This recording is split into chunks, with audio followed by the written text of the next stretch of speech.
Good morning, good morning, good morning. It is Coach Candy here with Coffee Chats, and it is Wednesday, y'all. Welcome, welcome, welcome. Hope everybody's doing well. We are going to have some good conversation today about failing. And I'm just curious, as I said that, good morning, Deborah. As I just said, failing, how many of you got a little in your body, right? Something shows up when we say the word failure. So I want to talk about, are you afraid of failing, and talk about some of the myths behind the fears we hold when it comes to failing. Good morning, Martha. How is everybody doing? So good to see everybody this morning. So like I said, I want to talk a little bit about the fear of failure and where that comes from. Good morning, Paul, and what some of the beliefs are that we're carrying inside that space, and how to let go of some of that, how to change the frame potentially. Hello. So first of all, when you hear the word failure, and we've talked a lot about this, right? Because I've talked a lot about Brene Brown's work and shame and vulnerability and stepping into the arena and knowing that you're going to get your butt handed to you, not you might, which means you're going to fail, which means you're going to fall down. And we've talked about that failure is the only way to learn and grow. And I'm curious, when you hear the word failure, what shows up for you? Do you get that immediate feeling in your stomach that's like, oh my gosh, I can't fail? Do you have a need that you're always trying to be a perfectionist or something around those lines?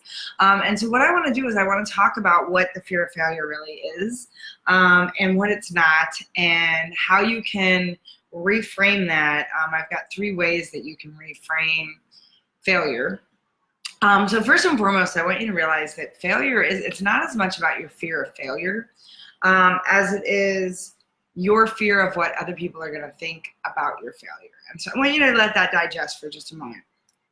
It's not really about the failure itself. It's about how you think everybody else is going to be watching you, judging you, criticizing you, laughing at you. We are more afraid of what other people think about us falling down. That creates this fear of, I can't fail. Because failure in itself is probably not something that we're super afraid of.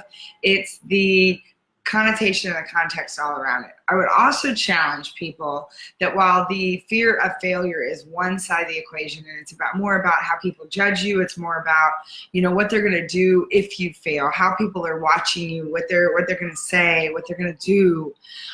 There's also the other side of the coin, which is the fear of success.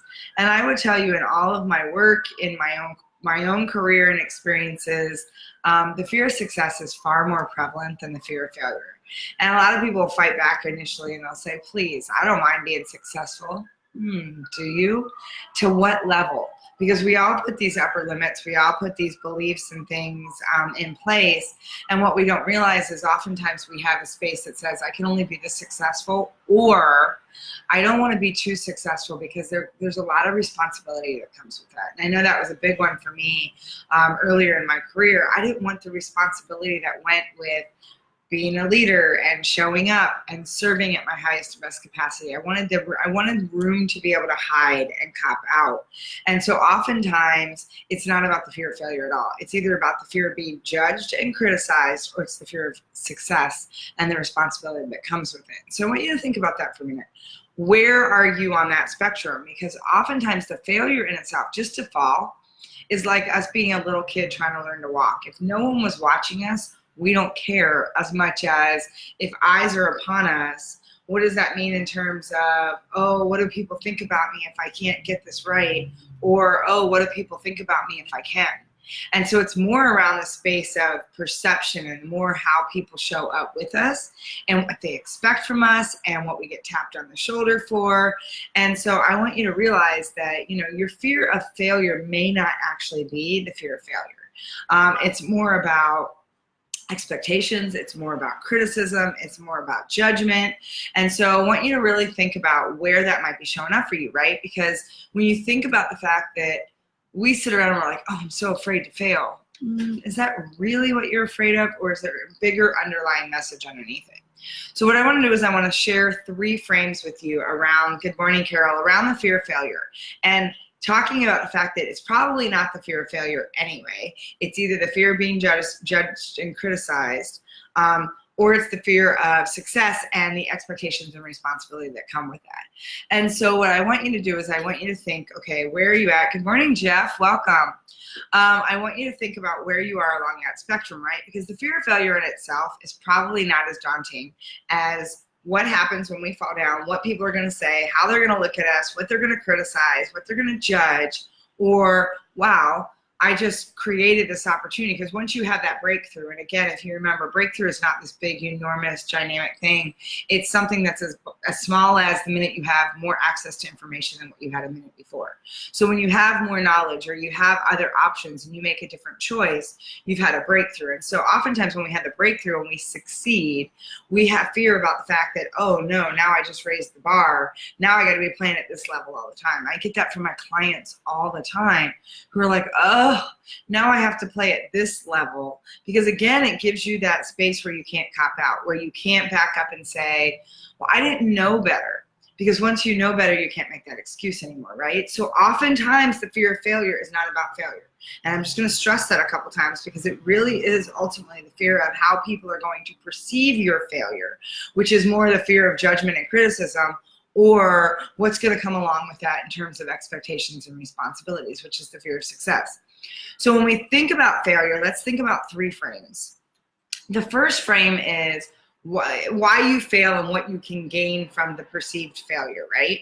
So first of all, failure is always just a learning opportunity. It's just a reset. It's just feedback. I think it was Joe Vitale that says in Awakened Millionaire, failure is feedback. Failure is feedback. That's it. There's nothing more to it. It's just feedback. It's a neutral space. It's just telling you. And the feedback lives in one of 3 spaces. So the first space is if you're at point A and you're trying to get to point B and you're failing inside that space, there's a reason. Because what happens is there's a gap. So if here's point A, here's point B, and for some reason you can't get across that bridge, there's a gap. And so you either need time, money, energy, resources, people, you need something to fill that gap. And so when you think about if you're at point A and point B is absolutely the destination of where you want to go, then it's an opportunity to say, then what do I need? What's the gap? And so think about the opportunity there for failing faster so that you can know what the gap is, so you can understand what's missing and build a plan to go get it. Right? And so I think about the fact that I love when I fail, because I'm like, okay, what don't I have right now? What do I need to learn? What do I need to access? What resource do I need? Do I need more money? Do I need more time? Do I need to know something differently? Okay, then what do I need to do as an intermediary step to get that complete before I try to cross over to this bridge? So I want you to think about when you're failing, oftentimes there's a gap. There's simply, and if it's the first time you've ever done something, of course you're failing. You can't be an expert the first time you've ever tried something. Again, using the child that's trying to stand up and walk, or the first time you ride your bike. You don't go and just like get on your bike and go tooling around the neighborhood. No, you fall down. Sometimes you need the training wheels, right? Same thing in our life. Sometimes we need the training wheels. Sometimes we need the space, the bumper lanes in bowling that lets us practice a little bit, that lets us hone that craft, that lets us work out the kinks. So sometimes we're failing because we haven't learned a skill, or we need a resource, or there's simply a gap. So when you think about it, you're like, okay, so when you fail, you're like, this is just feedback. So let me ask myself the first question. Is there a gap between point A and point B? Is that why I'm failing? Is the failure a direct result of there's something else I need to complete this equation? Fair enough. Simple. Feedback. That's it. Failure is feedback. You ask that first question, right? So you ask the frame, is there something missing? Is there a gap for me to get from point A to point B? Fair enough. Good morning, Mateo.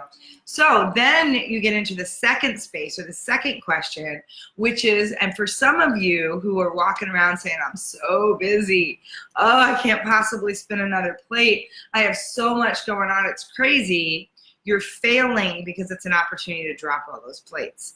Now, I know for some of you that gives you anxiety, and you're like, you want me to do what with what? I want you to drop the plates. Because what happens is you're spinning plates that aren't yours, that aren't going to help you get to that point B, that outcome that you're looking for. You're wasting your time, and you're creating a sense of busy just to be busy.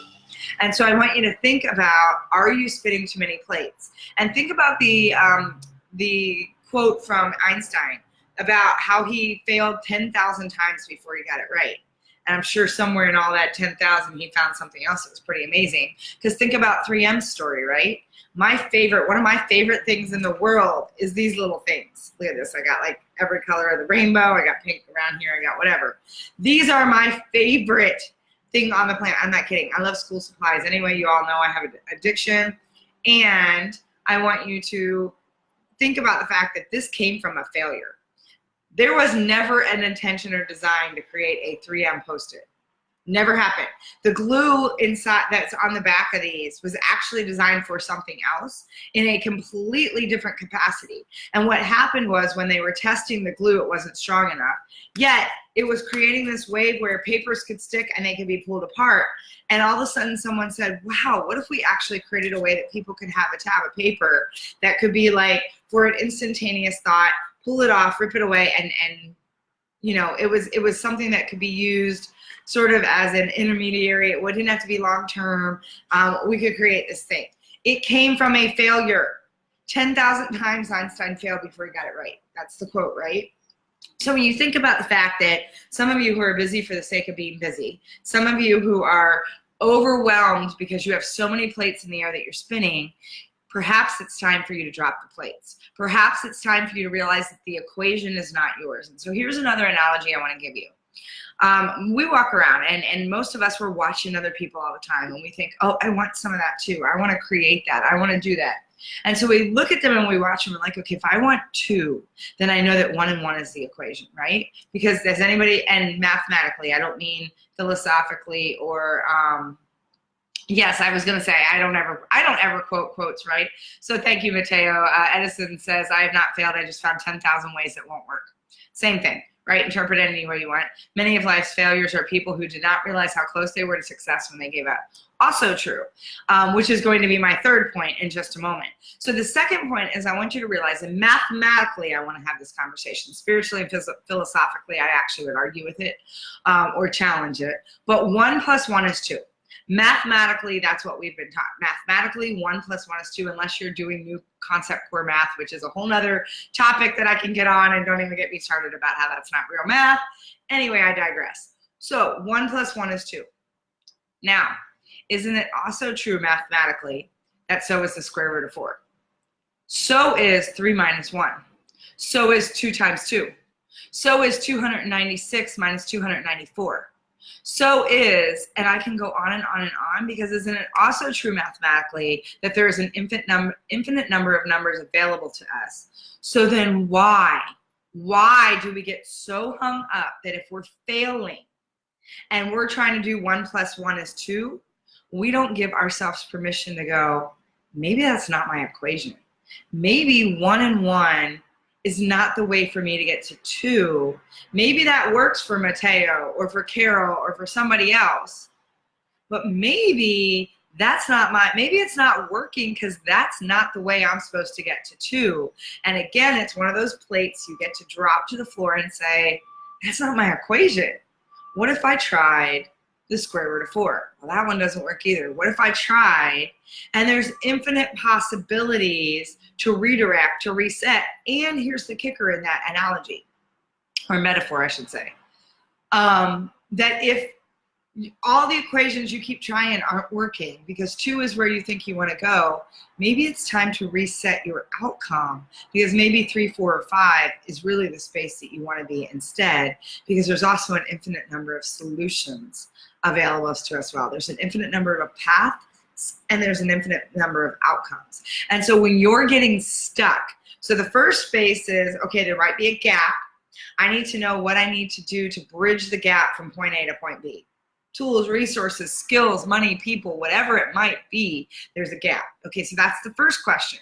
The second question is, wait, am I spinning too many plates, or do I have the wrong equation? Wow. Talk about, good morning, Shirley. Talk about permission. Talk about the space of, oh, that's just not my equation. And to quote Edison directly, I have not failed. I just found 10,000 ways that won't work. Great. That way doesn't work. You know what's amazing when you realize that something doesn't work? You can get it off your plate. when engineers test things, when you're doing quality control, what you're doing is you're actually trying to find the things that don't work to get them out of the space so that you can focus on it. It's the same thing when we talk about qualifying and dequalifying people.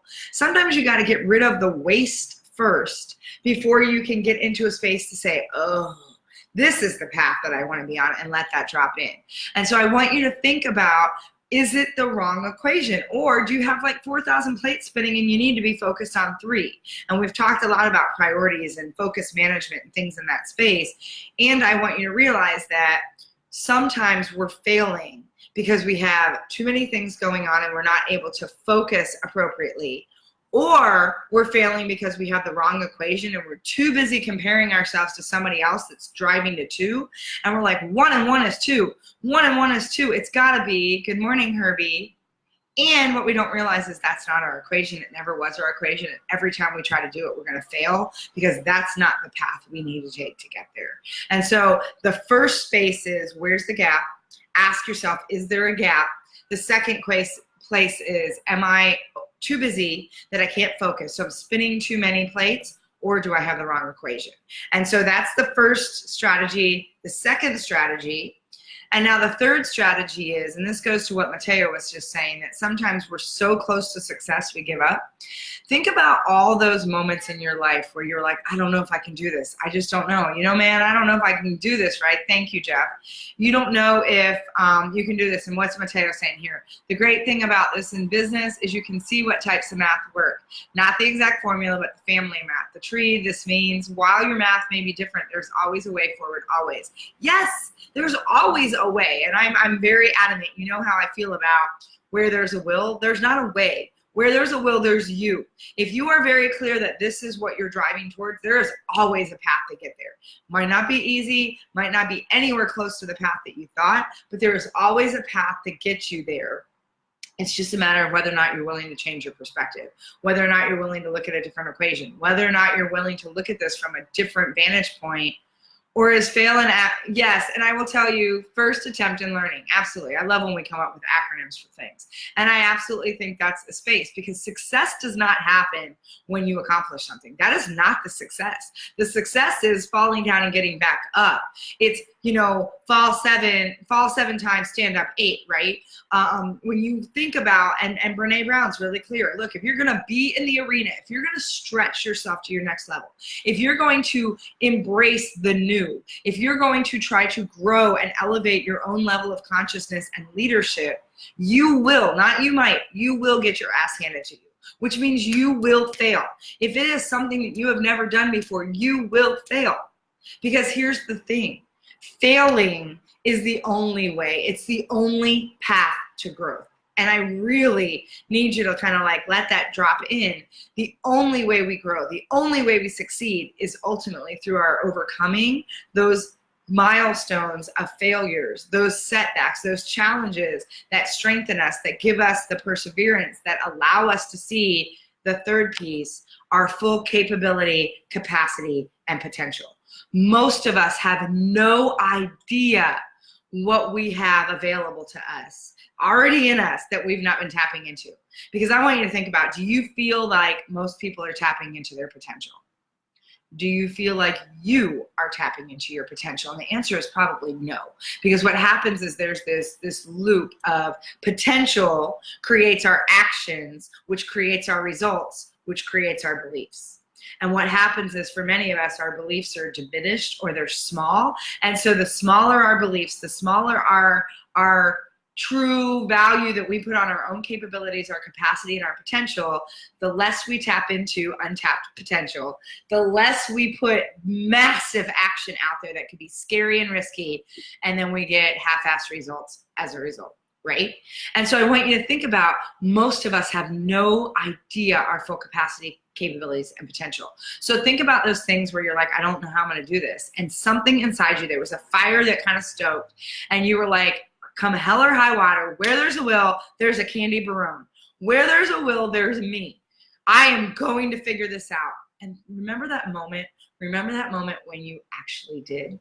Do you remember sitting back for just, even if it was just a second, because some of you don't celebrate enough, which would be my extra bonus strategy, that when we fail, we need to celebrate when we come through the failure.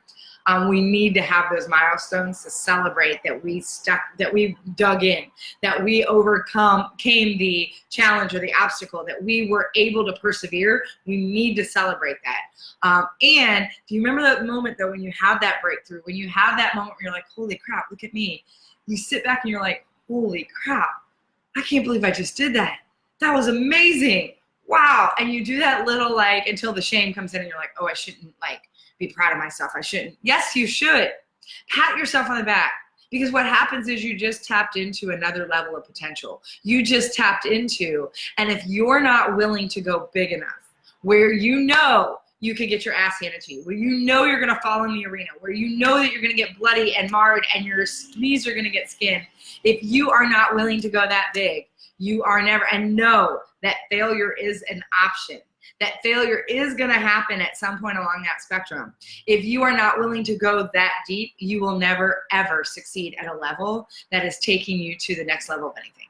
You will never, ever be your best and highest self. You will never, ever create the kind of financial freedom and success and other things that you want unless you are willing to push through. And so the third question is, if the first one's about, is there a gap? The second one is, am I spinning too many plates or is this the wrong equation? The third one then becomes, am I stepping into my full potential right now? Is this big enough to scare the crap out of me right now? Because if it's not, I'm not going big enough at all. And so let me see what the rest of you guys are saying here. Martha, thanks. Yes, absolutely right. Ooh, someone is fired up. I'm always fired up.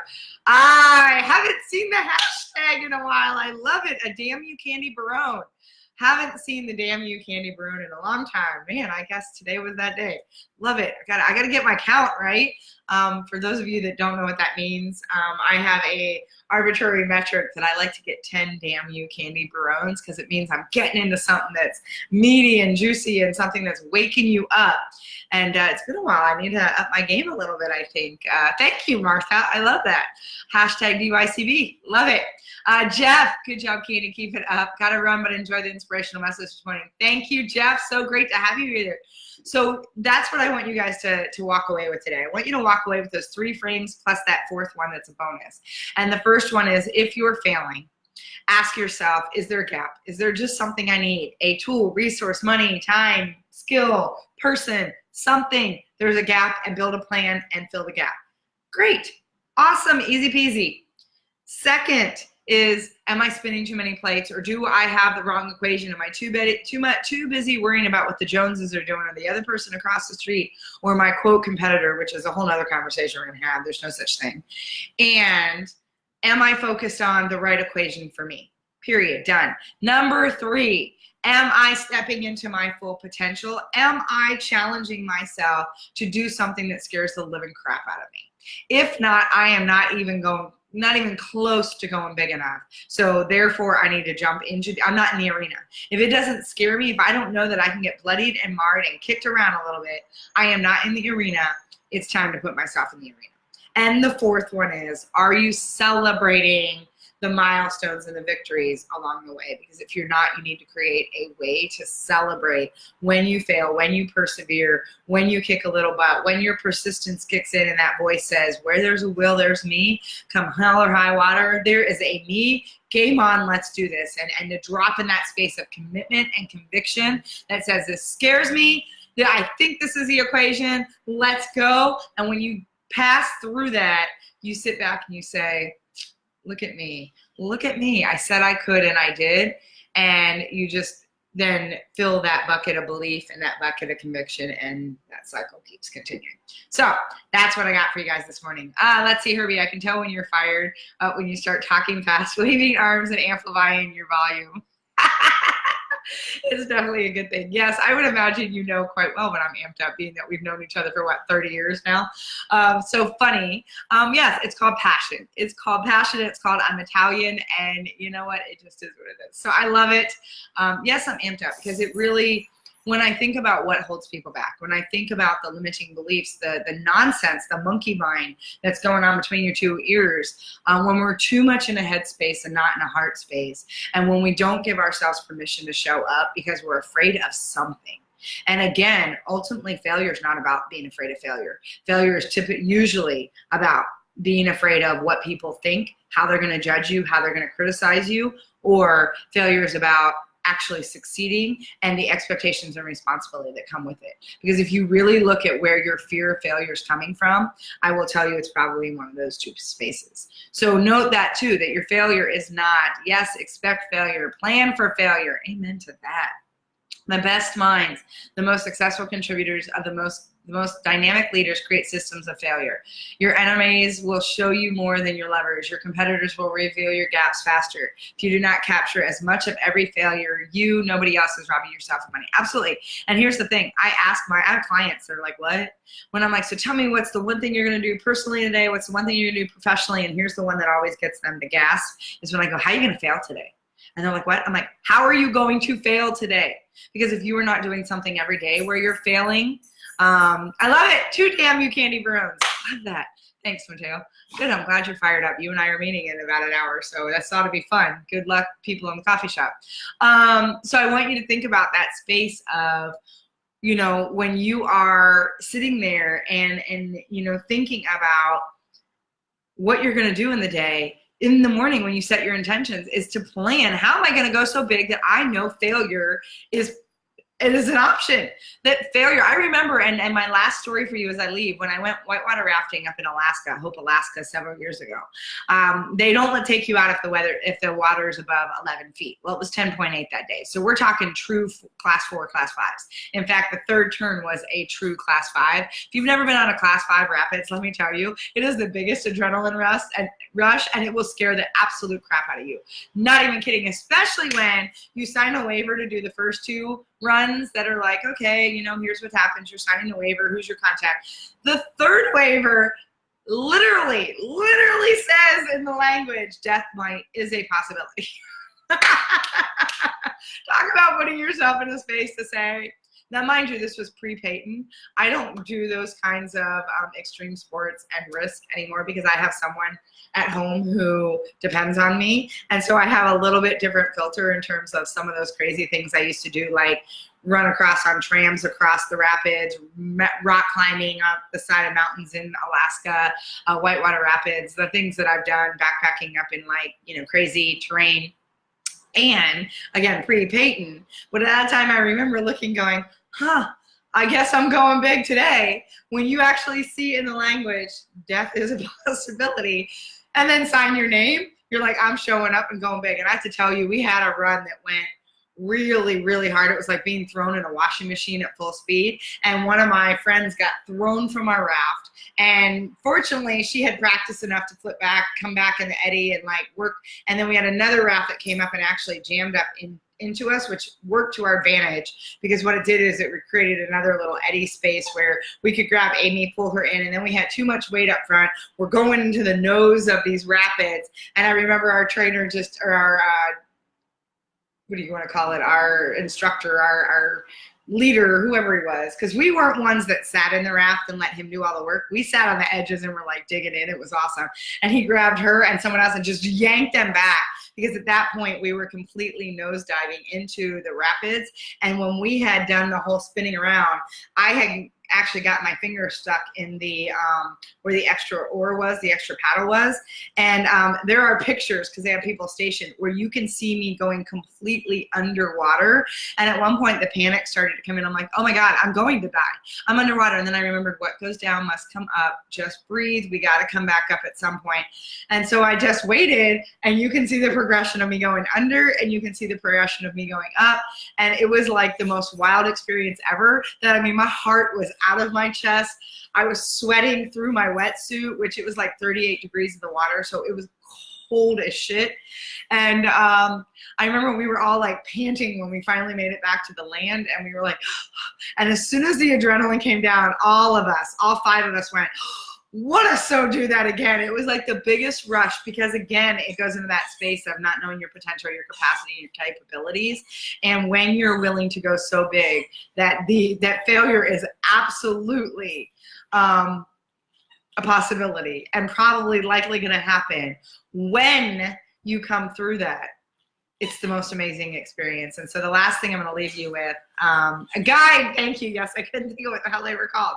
The last thing I'm going to leave you with right now is, one, how are you going to fail today? I want you to really think about how you're going to push yourself so far that you're going to fail. And the other thing I want you to realize is you have a 100% track record to date of coming through every failure that's ever hit your life, because you're still here, you're still breathing, and you're still kicking. And as long as there's fire in your belly and breath in your lungs, you are still going to fail as long as you're on this earth. And you have a 100% track record of making it through. So think about that. What is there to be afraid of? Go out, fail big today. I want to hear your stories. I want to know who's pushing themselves, who fell flat, face first, flat down in the arena, who got their knees scraped up, who's a little bloody, who's a little marred, who went so big. Used to be one of the things I challenged my team with. How are you going to fail today? So my wish for all of you is that you fail big. You fail many times today. You go super big. And just know that I love you and we're here. And thank you for being in the arena today. So I will talk to y'all tomorrow. Question. Do you have a question, Herbie? I got a minute. Give me your question. Lay it on me. Lay it on me. What's the question?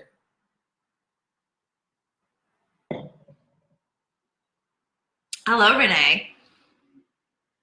How does this apply to your personal relationships? Well, let's see. Sometimes it's having the big, courageous conversation, right? Sometimes it's being and if you listen to Brene Brown, one of the most vulnerable things in the world you can do, one of the ways that you know you could get your ass handed to you and be in the arena and fail, is to tell someone you love them first. So sometimes it's that space of, and I laugh because, yes, and the spaces where and when you choose to be really wide open and vulnerable. It's having the difficult conversation. And it's saying, I've noticed, or I've experienced, or I see a pattern of this happening, and I feel like we need to have a really deep conversation about it because I feel like something's missing for us. It's having the conversation around intimacy when it doesn't show up.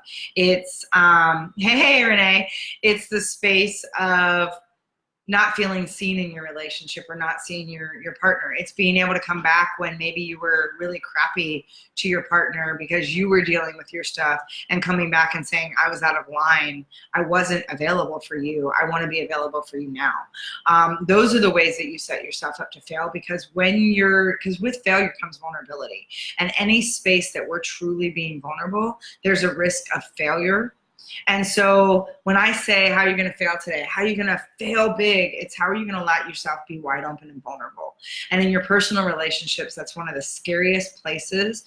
And if you haven't watched Call to Courage, I encourage you to, because when Brene talks about, we are sometimes so more afraid to be vulnerable with the people we love most because there's so much more at risk. And so failing, the space of failure, the space of taking the big risk, says, I'm going to be wide open and be in my heart regardless of how that person judges me, regardless of their reaction. I'm going to show up in the best way possible from the best place of intention. And I'm going to love them, love me, and honor us both, and hope and pray and set this up to imagine the best possible outcome and deal with whatever happens as it happens, knowing that I stood up in my full potential to be the person that I can be, to hold space for that other person. And so I think that's a fantastic question. It is not always easy. It's one of those personal relationships with the space where we struggle the most. They're the space where the mirror is up more often, and it's where people see the real us, or have more propensity to see the real us. And so it's even scarier, and there's more to risk and more to put on the table, and bigger opportunity. Because at the end of your life, do you want to look back and say, I could have lived more, I could have loved better, and I could have given more of who I am? Or do you want to say, wow, I did everything I could do, and I showed up loving people in the best way I could. Some received it, some didn't. yet I know I'm clean. Because think about all the people that have regrets when they leave this world. Steve Jobs had a great message about how he treated people and how he had so much regret for how he treated people and wish he could do it over now that he was heading out into the end of his life. Irma Bombach had a quote about that too, saying that never wanting to leave this life thinking that you have anything left, like wanting to meet your maker, whoever it was, knowing that you gave everything that you possibly had and there was nothing left over. That's how it applies in relationships. So I want you to think about, maybe it's going big in your relationship. Maybe it's looking for, how can I fail? Because sometimes you got to fail and break down the patterns, break down the habits you've created together so that you can really open up space. I was just talking to a client yesterday about that. Open up space to have a bigger conversation, to create some healing and move your relationship forward. One of the biggest reasons people's marriages break down is communication, or one person's growing and the other's not. And so if you see those patterns showing up, that's an opportunity to get in that space to say, whoo, I could really fail on this one. And right now I'm failing because I'm not. And so love that question, Herbie. For me personally, always a work in progress, always a work in progress. And, but I'm very clear that I want to show up and tell people how I feel, tell people, yes, live like you were dying. It's so crazy. I was just talking about that song yesterday. Why we wait until we get the life sentence to start living like we're dying instead of doing that now. Tomorrow is not promised, and I want you all to remember that. I don't care what your age is. I don't care what's going on in your life. Tomorrow is not promised. And so when you are waiting to live your life, when you're waiting to say what needs to be said, when you're waiting to connect to somebody that you care about. And Jay Sheedy, who I love, if you haven't followed him, follow him. He just did a video on people not, and exactly your point, Herbie, how does this apply to your personal relationships? It was a man and woman who really liked each other. They were on a date, and yet they kept doing these things like, well, I'm supposed to wait 3 days. I can't do this. I can't do that.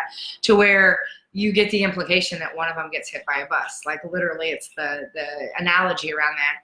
And so he rewinds it and he says, what would have happened if you just would have told that person you loved them? What would have happened if you just would open up that conversation? And the outcome is very different because she actually happened to be next to him when he wasn't paying attention, so she could pull him back so that he didn't get hit by the bus. And we think about all those things have a ripple effect, right? And we sit and we wait for life, and we keep saying, well, when this happens, and we put conditional terms on playing full out and living our life in the fullest capacity possible. And that is the biggest failure of all, because we've chosen not to show up. The only real failure in your life is not showing up. The only real failure in your life is not being true to what's in your heart, not stepping into your full potential, not saying what needs to be said, not expressing real emotion, good, bad, or ugly. That is the failure. The failure is when we don't show up. It's not, there's nothing else that we can fail in. The only real failure is when we quit and we don't show up. And so, Mateo, failures of work relationships happen a lot. They are the business of personal relations too. With my friends, when things fail, be brave, acknowledge the failure. Hey, this didn't go as well as it could. The best thing I did as a leader, lover, and friend is start with failure. I like where this is going, and let's acknowledge nobody is perfect. No things are perfect, and no relationship is perfect. We will fail. I am the type of person who wants to fix things that break if worthy. Not all things need to be fixed. Yeah, I love that. Not all things need to be fixed. There's that too. So I want you to think about that. The biggest question in all of that, you can ask yourself, I love that, Mateo, going to Broward. I love that. That's so amazing. Yes, so am I. And I want you guys to realize the biggest question in lieu of the 4 that I gave you, the 4 strategies that we talked about today, the ultimate question is, am I showing up? Am I putting myself in the arena? And am I doing it from the best intention and from my heart, not from my head? And so to that point, not everything needs to be fixed. Not everything that's broken is actually broken. And when you lean in and you say, this is who I am, and all I can do is show up in the best way possible for me and that other person, then that is a success. The outcome that comes from it isn't necessarily the failure. It's the, did I put myself out there in the first place? And so change your metric for success. I love the question. Thank you, Herbie. Thank you, Mateo, for that. And like I said, thank you all of you for being here and being in the arena.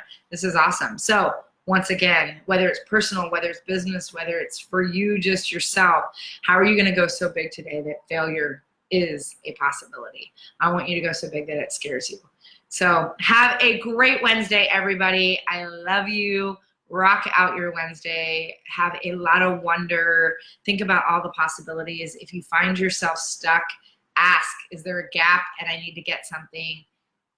Am I spinning too many plates? Is it the wrong equation? Am I stepping into my potential and willing to go big enough to fall?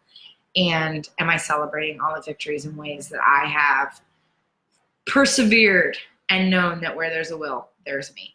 So, which means where there's a will, there's you too. So with that, everybody have an awesome day. And thank you for the 2 Damn You Candy balloons. I feel like I'm already half on the way to get my quotient for the week. So my quota for the week. Awesome. Love you, love you. Yes. And heart-to-heart hugs to all of you. I will see y'all tomorrow, 7:30 Central Time. Be here. We will have some more great conversation. No idea what I'm going to talk about. You have to tune in to find out. Until then, mwah.